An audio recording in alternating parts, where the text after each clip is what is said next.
गुरुमुखो, आज का सत्संग बहुत ही महत्वपूर्ण है।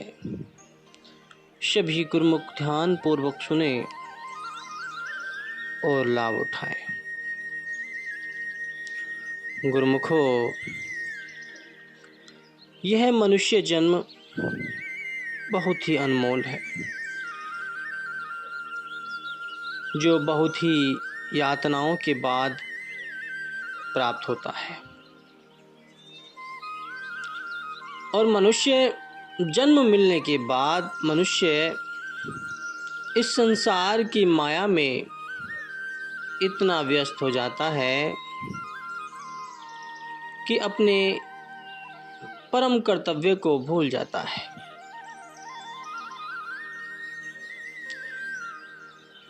माया बहुत ही लुभावनी होती है। माया के अनेक रूप व अनगिनत नाम हैं। यह अनेक रूप बनाकर मनुष्य को भरमाती है। इस विषय का जिक्र करना बहुत जरूरी हो जाता है। माया के कई नाम हैं। लक्ष्मी, रुपया, पैसा, धन, गज, दौलत आदि ये कई नाम से जानी जाती है।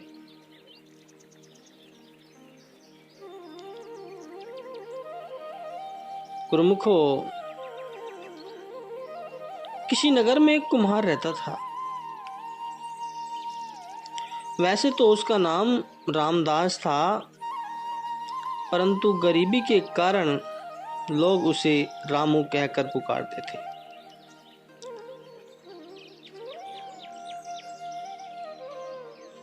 उसका प्रतिदिन का काम था जंगल से मिट्टी लाना, परिश्रम करके बर्तन बनाना, फिर उन्हें बेचना। उससे जो कुछ भी मिलता उसी पर रामू संतुष्ट रहता था। लालच, झूठ एवं क्रोध आदि कोई भी अवगुण उसमें नहीं था।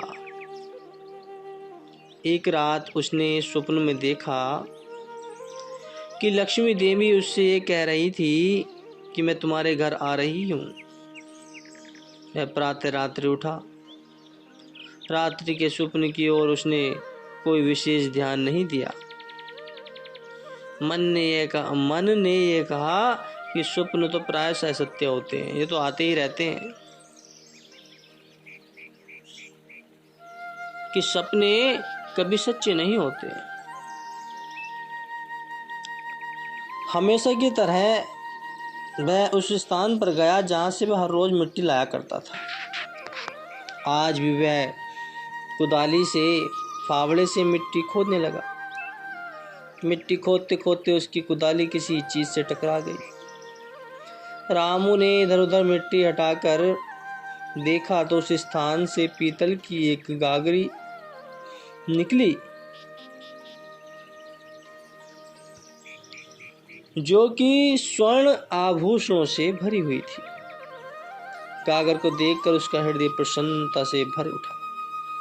उसने क्या किया कि पुनः गड्ढा खोदकर गागर धरती में ही दबा दी तथा रात्रि होने पर वह गागर निकालकर अपने घर ले आया।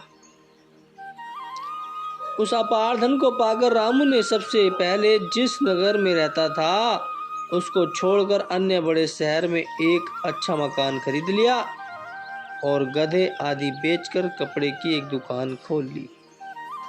कुछ ही दिनों में वह दुकान चल निकली और अब रामू का नाम शेठ रामदास पड़ गया।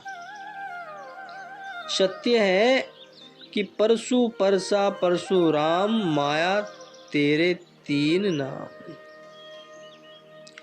कि अत्यधिक धनराशि के हाथ लगने पर शेठ रामदास ने गरीबों को सूद पर ऋण देना शुरू कर दिया, यानी कि कर्जा देना शुरू कर दिया, पैसा देना शुरू कर दिया। गरीब लोगों के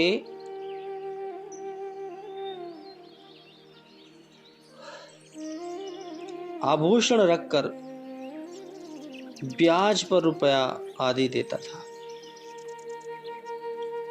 यदि किसी निर्धन ने समय पर धन सूद सहित ब्याज सहित नहीं पहुंचाया तो रामदास उसके जेवर जब्त कर लेता और सूद भी बहुत अधिक लेता था।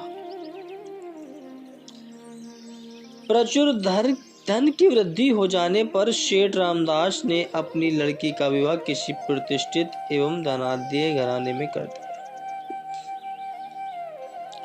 छोटे लड़के को विद्या अध्ययन के लिए इंग्लैंड भेज दिया।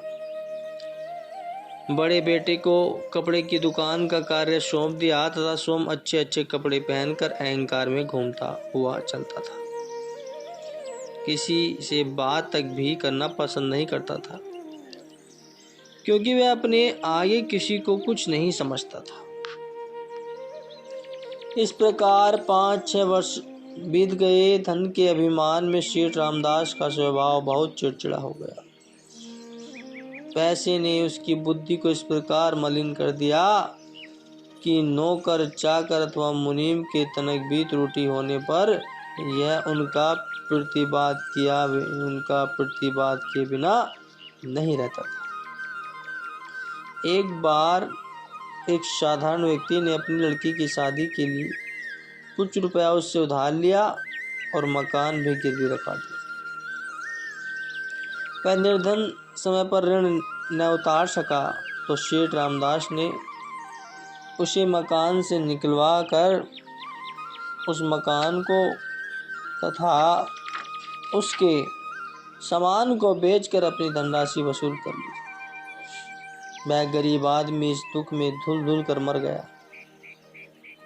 उसके बाल बच्चे भूखे तड़पने लगे। इतना सब कुछ अपनी आंखों से देखते हुए भी उसके प्रति रामदास के मन में तनक भी दया नहीं आई। इस प्रकार दिन प्रतिदिन उसकी क्रूरता बढ़ती गई। गली मोहल्ले के लोग उसके इस व्यवहार से तंग आ गए थे, परंतु माया ने उसको ऐसा अंधा कर दिया था कि वह किसी की परवाह नहीं करता था। यह तो दौलत की पहली इलाद का वर्णन है, जो आने पर मानव के पेट पर बलपूर्वक चोट करती है और मनुष्य उस चोट को सहन नहीं कर सकने के कारण माया का दीवाना हो अहंकार में आकर अकड़ अकड़ कर चलने लगता है। अब आगे दौलत की दूसरी लात का वर्णन भी सुनिए। पुनः एक दिन रामदास को स्वप्न में लक्ष्मी देवी ने कहा कि मैं तुम्हारे पास से जा रही हूँ। अब रामदास क्योंकि स्वप्न को सत्य मान चुका था कि स्वप्न में ही जब उसे लक्ष्मी ने आने के लिए संबोधित किया तो दूसरे दिन उसे अपार धन की प्राप्ति हुई। इसी बलबूते पर रामदास ने अकड़ कर कहा, मैं देखता हूँ तो कैसे जाती है। तब दूसरे दिन रामदास ने सब नकदी रुपया बैंक में जमा करा दिया और सोने चांदी को लोहे की तिजोरी में सुरक्षित रखकर मजबूत ताला लगा दिया। अपनी तरफ से तो मानव बुद्धि द्वारा उसने धन को सुरक्षित रखने में किसी प्रकार की कमी नहीं छोड़ी, परंतु दैवीय शक्ति के हाथ किसने पकड़े। उसके अनुसार उसी रात्रि को उसकी दुकान में आग लग गई। कपड़े की दुकान थी, सब कपड़ा जलकर राख हो गया। आग लगने का समाचार सुन उसने मन में विचार किया कि बैंक में मेरा अत्यधिक धन जमा पड़ा है और आभूषणों से तिजोरी भी भरी पड़ी है। इनका विक्रय करने से कई दुकान खोल लूंगा, परंतु विधना के खेल तो निराले ही होते हैं। अचानक इसको दूसरे दिन पता लगा कि जिस बैंक में मेरी धनराशि संचित पड़ी थी वही बैंक फेल हो गया है। अब तो रामदास बहुत घबराया, लेकिन अभी उसके हृदय में आस का दीपक धूमिल प्रकाश लिए टिमटिमा रहा था। रामदास को अब केवल तिजोरी वाले जेवरों का ही भरोसा रह गया था, लेकिन उसको क्या ज्ञात था कि मेरी समस्त आशाओं पर तुषारपात हो गया है।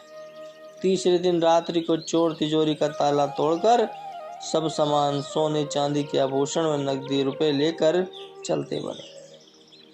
चौथे दिन इंग्लैंड से लड़के का पत्र आया कि मैं बीमार हो गया हूँ, मुझे खर्च व इलाज के लिए धन भेजो। लेकिन यहाँ तो रामदास को चारों तरफ से दुख ने घेर लिया था। उसको स्वयं को मात्र देखने के लिए पैसा तक न रहा, जीविका चलाने के लिए मकान तक बेचना पड़ा। लोगों के आभूषण जो कि उसके पास धरोहर अमानत के रूप में पड़े थे, चोरी हो जाने से वे लोग आकर उसे तंग करने लगे। अब तो रामदास का मारे निर्धनता के बहुत बुरा हाल हो गया था। इन सब दुखों से उसे पक्षाघात हो गया। धन के अभाव होने से उचित रूप से चिकित्सा भी न कर सका, जिससे उसकी कमर टेढ़ी हो गई और यह इस दुख में धुलने लगा। एक दिन लाठी का सहारा लेकर यह मकान से बाहर निकला। किसी जान पहचान वाले ने पूछा, अरे रामदास, यह तुम्हें क्या हो गया है? तुम तो पहचानने में भी नहीं आते हो। यह सुनकर रामदास ने रो रो कर उत्तर दिया कि यह सब दौलत का परिणाम।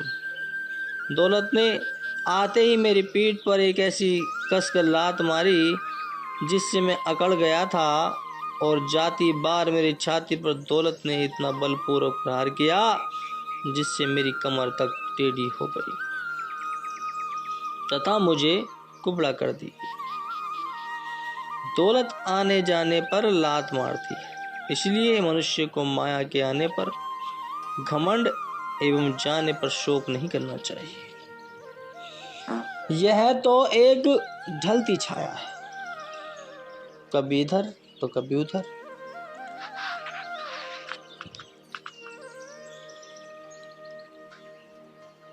तो गुरुमुखो, तात्पर्य यह है कि माया एक स्थान पर कदापि स्थायी रूप से नहीं ठहरती।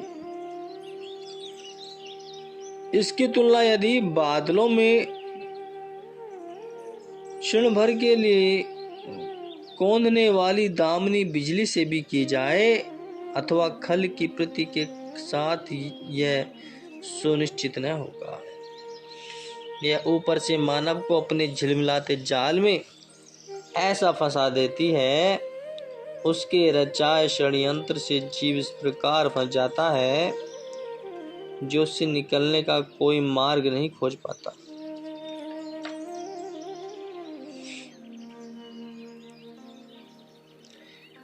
जिस प्रकार की वीर अभिमन्यु कौरवों द्वारा बनाए गए व्यूहों को तोड़कर अंदर प्रवेश तो कर गया, परंतु बाहर निकलने की विधि से अनजान होने के कारण उनके क्रूर शस्त्रों का शिकार बनकर वीरगति को पा गया। इसी तरह जो अज्ञानी जीव इस माया के क्षणिक सुख पर अपना जीवन निछावर कर देते हैं, उनका अंतिम परिणाम दुखदायी ही होता है। यह ऊपर से ऐसी मोहक व आकर्षक है कि इसके स्वरूप को समझ सकना अत्यंत टेढ़ी खीर है। जैसे कहा है कि आना और जाना ही माया का है रूप, समझ सके न इसको ऋषि मुनि अरु भूप। कि जब बड़े बड़े ऋषि मुनि इसके भेद को नहीं समझ पाए, फिर साधारण मनुष्य की तो क्या औकात है। अतएव संत महापुरुषों को जीव की ऐसी आणिक दशा पर दया तो आती है। वे समझाते हैं कि इस माया व काया से जितना हो सके परमार्थ का लाभ उठा लेना चाहिए, क्योंकि यह शरीर भी क्षणिक है व माया भी अस्थायी। बादशाह सिकंदर कितना धनी था, पर अंत समय उसके भी हाथ पल्ले कुछ नहीं रहा। सिकंदर बादशाह, रावण आदि महासम्राट मरते समय चित्कार करते रहे। इसलिए हमारा सबका यही कर्तव्य है कि जीवन काल में भी पूर्ण सत्पुरुषों के बताए हुए सदुपदेशों पर आचरण कर तथा अपने तन में धन को उनकी पावन सेवा व भजन अभ्यास में लगाकर सफल करना चाहिए। ऐसे करने से माया इस जीव पर अपना बुरा प्रभाव नहीं डाल पाती, अपितु यही माया मालिक के धाम में जीवन को पहुंचाने का उपकरण बन जाती है। इसलिए माया पर कभी भी अभिमान नहीं करना चाहिए। माया कभी किसी की नहीं हुई। माया आती है और जाती है, इसका अभिमान नहीं करना चाहिए। जो इनका अभिमान करते हैं वो बाद में पछताते हैं। इसलिए मनुष्य को सतर्क रहना चाहिए कि ये माया चलती फिरती है, ये किसी के पास ना कभी रहती है ना कभी रुकती है। इसलिए इसके जाल में नहीं फंसना है। संत महापुरुषों के वचनों को बताए हुए उपदेशों को अमल करके अपने जीवन में धारण करना है, उन पर कार्य करना है, उनके बताए हुए मार्ग पर चलना है। तभी इस मनुष्य जन्म का उद्धार हो सकता है, इस जन्म को सफलता प्राप्त हो सकती है। भक्ति ही परमार्थी सत्य है और परमार्थ को पाने के लिए संतों के बताए हुए मार्ग पर चलना अति आवश्यक है। बोलो जयकारा, बोल मेरे श्री गुरु महाराज जी की जय।